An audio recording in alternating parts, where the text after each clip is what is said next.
किसी गांव में विनोद नाम का एक बहुत ही ज्यादा गरीब व्यक्ति रहा करता था। विनोद को खेती बाड़ी करना नहीं आता था। इस वजह से वो अपने घर पर मुर्गी पालन का काम किया करता था। लेकिन इस काम से बेचारे को कोई लाभ नहीं हो पा रहा था, क्योंकि हर साल उसकी पाली हुई मुर्गियां अपने आप ही मर जाया करती थी और विनोद को फिर से नई मुर्गियां लाकर उनका पालन पोषण करना पड़ता था। ऐसे एक दिन सुबह विनोद अपनी पत्नी रेनू के साथ मुर्गियों को दाना खिला रहा होता है। तभी रेनू बोलती है, मुझे लगता है कि शायद इस बार पहले की तरह हमारे पास कुछ नहीं होगा। इस बार हमने जो सोचा वैसे ही हो जाएगा। अभी तक तो सब ठीक ही जा रहा है रेनू, बस आगे भी सब ठीक रहे तो ही अच्छा। पता नहीं क्यों हमारे साथ सब कुछ होता है, जबकि हम तो अपने मुर्गियों का कितना ज्यादा ख्याल रखते हैं। न जाने कौन सा श्राप लग जाता है मुर्गियों को, जो हर साल हमारी मुर्गियां मर जाती हैं। चिंता मत कीजिए जी, ईश्वर ने चाहा तो इस बार हमारी सारी मुर्गियां जिंदा ही रहेंगी, उन्हें कुछ भी नहीं होगा। मैं भी बस यही चाहता हूँ भगवान से, बाकी आगे भगवान की ही मर्जी कि वो क्या चाहते हैं। ऐसे ही दोनों पति पत्नी मुर्गियों को दाना खिलाने का काम पूरा करते हैं और फिर अपने अपने काम में लग जाते हैं। दिन गुजरते चले जाते हैं। अभी तक तो सब कुछ ठीक चल रहा था, पर ऐसे ही एक सुबह जब विनोद और रेनू उठकर देखते हैं तो उनकी सारी मुर्गियां जमीन पर मरी पड़ी होती हैं। ये देखते ही रेनू और विनोद की आंखों से आंसू आ जाते हैं और विनोद बोलता है, हे भगवान, ये सब क्या हो गया? मेरी सारी की सारी मुर्गियां कैसे मर गईं? मुझे कुछ समझ में नहीं आ रहा है कि आखिर ये सब कैसे हो जाता है। कितनी मेहनत से हम इन्हें पाल रहे थे, बड़ा कर रहे थे, और अब इनका ये हाल हो गया है। क्यों? कहीं किसी ने हमारी मुर्गियों को कुछ मिला तो नहीं दिया, जिस वजह से ये सब हो गया? जी सारा दिन तो मुर्गियों का मैं इतना ख्याल रखती थी, जो भी खिलाती पिलाती थी अपने हाथों से देती थी। कोई भी बाहर का इंसान आकर उन्हें कुछ कैसे खिला सकता है? नहीं तो फिर हमारे ही देखभाल करने में कोई कमी रह गई थी क्या, जो ये बेजुबान हमें छोड़कर चली गई? जी आप खुद को दोष क्यों दे रहे हैं? ये कोई पहली बार थोड़ी ना हो रहा है हमारे साथ। पहली बार नहीं हो रहा है ये तो मैं जानता हूँ, पर क्यों हो रहा है ये समझ नहीं आ रहा। इस बात का जवाब तो मेरे पास भी नहीं है। चलिए सबसे पहले इन मरी मुर्गियों को यहाँ से उठा देते हैं। ऐसे ही रेनू और विनोद मिलकर मरी हुई मुर्गियों को उठाते हैं और फिर उन्हें जमीन में गड्ढा खोदकर दफना देते हैं। दिन गुजर जाते हैं। विनोद इधर उधर छोटे मोटे काम करके जैसे तैसे करके अपने घर का खर्च चलाने लगता है, लेकिन इतने में उसके घर का गुजारा अच्छे से नहीं हो पाता। ऐसे एक दिन विनोद का गांव का दोस्त रामू उससे मिलने के लिए आता है और बोलता है, और विनोद भाई कैसे हो? सब बढ़िया चल रहा है कि नहीं? अरे कहाँ बढ़िया चल रहा है, कोई बढ़िया काम मिल ही नहीं रहा। घर में इतनी कड़की छाई हुई है कि क्या बताऊं। अच्छा कोई बात नहीं, मैं तुम्हारे पास ये कहने के लिए आया था कि मैं जिनके यहाँ काम करता हूँ ना, वो लोग गांव छोड़कर शहर जा रहे हैं। अच्छा तो फिर? तो उनकी एक गाय है, वो गाय तुम ले लो, वो मुफ्त में ही उस गाय को तुम्हें दे देंगे। भाई अगर मुफ्त में दे रहे हैं तो तुम रख लो, तुम्हें क्या दिक्कत है? दिक्कत ये है कि मुझे और मेरी बीवी को गाय भैंसों के काम में कोई दिलचस्पी नहीं है, इसीलिए मैं चाहता हूँ कि तुम वो गाय ले लो, उससे तुम दूध बेचकर पैसे भी कमा लेना, और बाकी तुम्हारे घर में भी दूध की कोई कमी नहीं रहेगी। चलो ठीक है, मैं ले आऊंगा उस गाय को अपने घर पर। बहुत बढ़िया, चलो मैं सुबह तुम्हें लेने के लिए आऊंगा, तब मेरे साथ चलना। इतना कहकर रामू वहाँ से चला जाता है और अगले दिन रामू विनोद को लेने उसके घर आता है, जिसके बाद दोनों मिलकर जहाँ रामू काम करता था उस मालिक के वहाँ जाते हैं और वहाँ से विनोद गाय को लेकर अपने साथ घर आ जाता है। घर आकर विनोद सारी बात रेनू को बताता है, जिस पर रेनू बोलती है, चलिए कोई बात नहीं, मुर्गी ना सही पर अब हम गाय को ही पाल लेंगे, क्या पता इसी से हमें कोई लाभ मिल जाए। बस यही सोचकर मैं भी रामू के कहने पर इस गाय को अपने घर में ले आया। आइए इस गाय को मैं आंगन में बांध देती हूँ और फिर इसके चारे पानी का भी प्रबंध कर देती हूँ। हाँ ठीक है, चलो। ऐसे ही दोनों पति पत्नी मिलकर गाय को सबसे पहले आंगन में बांध देते हैं और फिर उसे चारा पानी खाने पीने को देते हैं। काफी दिन गुजर जाते हैं। गाय बिल्कुल हष्ट पुष्ट थी और दूध भी अच्छा दिया करती थी। जरूरत अनुसार दूध घर पर रखकर विनोद बाकी का दूध बेच दिया करता था, जिससे उसके घर की स्थिति थोड़ी बेहतर हो जाती है। ऐसे एक दिन विनोद रेनू से बोलता है, शायद ईश्वर को यही मंजूर था कि हम अपने घर पर मुर्गियों की जगह घर पर गाय रखें, इसीलिए हमारी सारी मुर्गियां मर जाया करती थी। हो सकता है जी, ऐसा ही कुछ हो। मैं तो बस यही चाहती हूँ कि हमारी गाय हमेशा ऐसे ही हष्ट पुष्ट रहे, उसे किसी की नजर न लगे। अरे नहीं लगेगी नजर, भगवान पर भरोसा रखो तुम, बस अब अच्छा ही होगा। ऐसे ही रेनू और विनोद काफी बातें करते हैं। करीबन 1 महीना रेनू और विनोद दोनों ही गाय के दूध से काफी लाभ ले लेते हैं। लेकिन एक सुबह जब रेनू रोज की तरह दूध निकालने के लिए बाल्टी लेकर गाय के पास जाती है, तो वो देखती है कि उसकी गाय मर चुकी है। ये देखते ही रेनू जोर से चिल्लाती है और उसकी आवाज सुनकर वहाँ विनोद आ जाता है और गाय को मरा हुआ देखकर विनोद के पैरों तले जमीन खिसक जाती है और वो अपना माथा पीटते हुए बोलता है, भगवान, मैंने तेरा क्या बिगाड़ा है जो तू मेरे साथ ये सब कुछ कर रहा है? पहले मुर्गियां पाली थी तो वो मर गई, अब गाय पाली तो वो मर गई, क्यों? हमारे घर के ही जानवरों के साथ ये सब कुछ क्यों हो रहा है? हम तो इन्हें बढ़िया बढ़िया चारा पानी दे रहे थे, फिर भी। मुझे कुछ भी समझ नहीं आ रहा है। आसपास के लोग भी यही कहते हैं कि हम जानबूझकर अपने जानवरों को मार देते हैं। ना चाहते हुए भी हम तो पाप के भागी बनते जा रहे हैं। आखिर हम क्या करें? करें तो क्या करें? इतनी मुश्किल से तो ये सब कुछ ठीक हो रहा था, लेकिन अब वापस से सब कुछ घूम फिर कर वहीं आ गया है। पता नहीं हम आगे क्यों नहीं बढ़ पा रहे हैं। न जाने कौन से कर्मों का हिसाब कर रहे हैं भगवान हमारे साथ। इन जानवरों से अच्छा है कि ईश्वर हमें ही मार दे, पर ऐसे इन बेजुबान जानवरों को ना जान से मारे। ऐसे ही रोते रोते दोनों पति पत्नी अपनी मरी हुई गाय को उठाकर उसे मिट्टी के अंदर दबा देते हैं। कई दिन गुजर जाते हैं और विनोद को कोई काम भी नहीं मिलता। घर की आर्थिक हालत बहुत ही ज्यादा खराब हो जाती है। लेकिन अब दोनों पति पत्नी अपने घर में ना तो किसी मुर्गी को लेकर आते हैं और ना ही किसी गाय को लेकर आते हैं। एक दोपहर जब विनोद और रेनू दोनों घर पर बैठे हुए होते हैं, तभी वहाँ उनकी पड़ोसन सरला आ जाती है और बोलती है, अरे कैसे हो रेनू? मुझे तुमसे कुछ बात करनी थी। हाँ बोलो ना, क्या बात है? सब कुछ ठीक तो है ना? सब कुछ ठीक है। अरे मैं ये कहने आई थी कि कल ना गांव में एक बहुत ही महान पंडित जी आने वाले हैं। वो पंडित जी कुछ भी कहते हैं ना, वो सब सत्य होता है। तो इसका मैं क्या करूँ सरला? अरे मेरी बात मान, तू और तेरा पति एक बार उस पंडित जी से अपना हाथ दिखा लो और पूछ लो कि आखिर तुम्हारे घर के जानवरों के साथ ऐसा क्यों होता है। अगर जानवरों के बारे में जानना है तो फिर जानवरों का हाथ दिखाना पड़ेगा ना। हमारे हाथों की लकीरों में जानवरों का भविष्य थोड़ी ना होगा।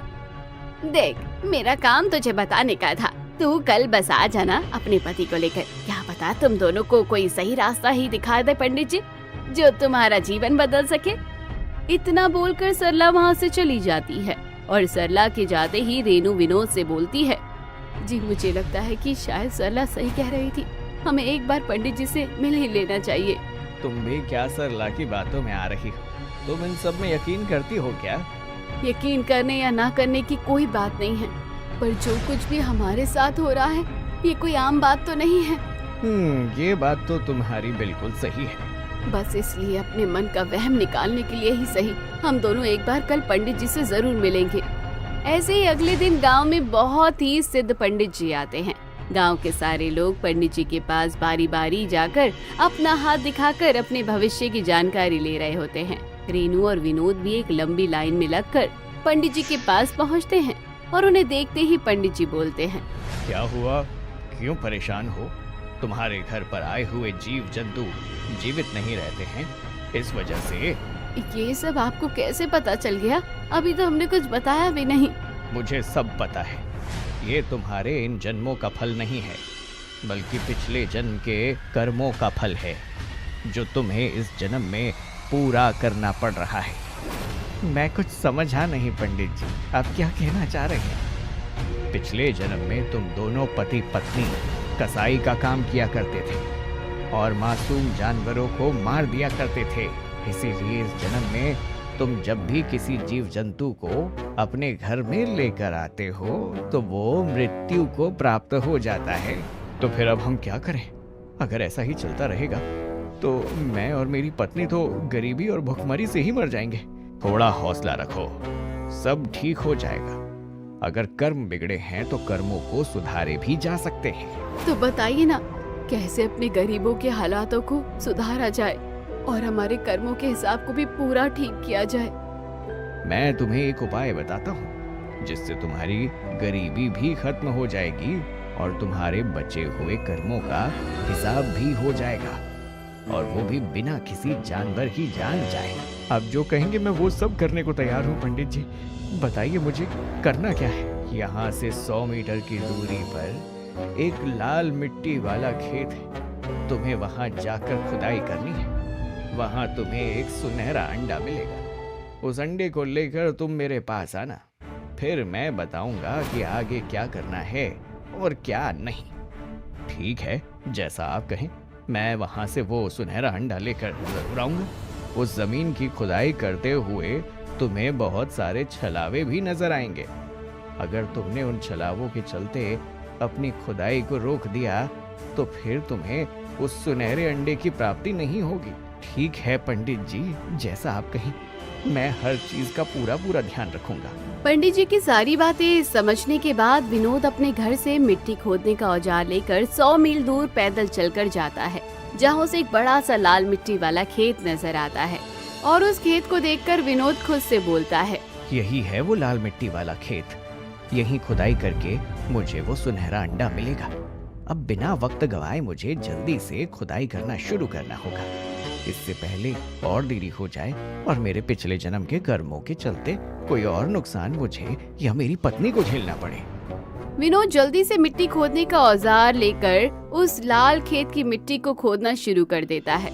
जैसे ही विनोद मिट्टी खोदना शुरू करता है, तभी उस लाल मिट्टी में से खून निकलने लगता है और एक आवाज आती है, नहीं, मुझे मत खोदो, मुझे तकलीफ हो रही है।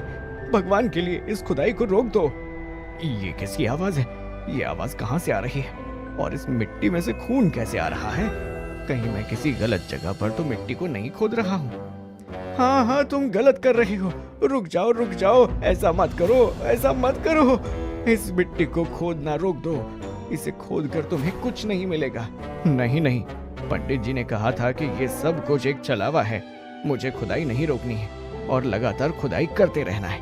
उस आवाज और खून को नजरअंदाज करते हुए विनोद लगातार जमीन को खोदता चला जाता है और धीरे धीरे वो आवाज और जमीन में से खून आना अपने आप ही बंद हो जाता है।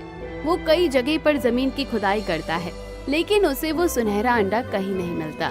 दिन ढलने को आता है और अब बस खेत का आखिरी हिस्सा बचा हुआ था, जहाँ विनोद ने खुदाई नहीं की थी। विनोद जैसे ही उस आखिरी हिस्से पर औजार से वार करता है, तभी थोड़ी खुदाई करने के बाद विनोद को एक सोने जैसा चमकता हुआ सुनहरा अंडा नजर आ जाता है। विनोद उस अंडे को अपने हाथों में पकड़ता है और बोलता है, ये कैसा अंडा है?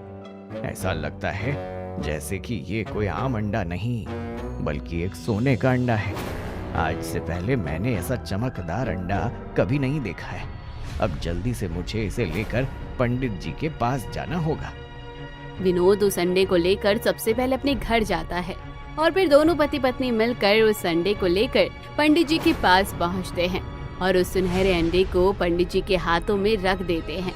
और अंडे को देखकर पंडित जी बोलते हैं, बिल्कुल सही, यही प्राप्त करना था तुम्हें। तुम जानते हो कि ये सुनहरा अंडा सच में एक सोने का अंडा है। सोने का अंडा? पर ये उसे जमीन में किसने रखा? रखा तो ये सालों से वहां था, लेकिन अभी तक कोई ऐसा नहीं मिला था जो इसे खुद वहां से निकाल सके। पर पंडित जी, इस सोने के अंडे का हम क्या करेंगे? इसका हमारे कर्मों से क्या लेना देना? अभी बताता हूँ तुम्हें इसका क्या करना है और क्या नहीं करना है। थोड़ा रुको तुम दोनों। इतना बोलकर पंडित जी उस सोने के अंडे को हाथों में लेकर कुछ मंत्र जाप करते हैं और वहाँ एक अंडा मुर्गी के रूप में बदल जाता है। अब पंडित जी उस मुर्गी को विनोद के हाथों में देते हैं और बोलते हैं, ये लो विनोद, ये एक जादुई मुर्गी। जो तुम्हें हर रोज एक सोने का अंडा देगी। सोने के अंडे? पर हम सोने के अंडे का क्या करेंगे पंडित जी? क्योंकि तुम बहुत ज्यादा गरीब हो, इसीलिए जादुई मुर्गी के सोने के अंडों से तुम्हें जो पैसे मिलेंगे उन पैसों से तुम गौशाला में, मुर्गी पालन में और बाकी के सभी जीव जंतुओं के पालन पोषण में सहायता करने में लगा सकते हो। तुम्हें ऐसी जगह ढूंढना होगा जहां तुम ज्यादा से ज्यादा पशुओं की मदद कर सको। इससे तुम्हारे कर्मों का कार्ड अपने आप खत्म हो जाएगा और बचे हुए पैसे से तुम्हारी गर्मी भी धीरे धीरे खत्म हो जाएगी। पंडित जी की बातें सुनकर विनोद और रेनू समझ जाते हैं कि उन्हें क्या करना है। दोनों पति पत्नी पंडित जी का धन्यवाद करते हैं और फिर उस जादुई मुर्गी को लेकर अपने घर आ जाते हैं। अगली सुबह उठकर विनोद और रेनू देखते हैं कि जादुई मुर्गी ने एक सोने का अंडा दिया हुआ है। विनोद उस अंडे को उठाता है और एक बहुत बड़े व्यापारी के पास जाकर उसे बेच देता है, जिससे उसे अच्छे खासे पैसे मिल जाते हैं। जरूरत के अनुसार पैसों को अब वो घर पर रखकर विनोद बाकी के सारे पैसे को एक गौशाला में दान कर देता है।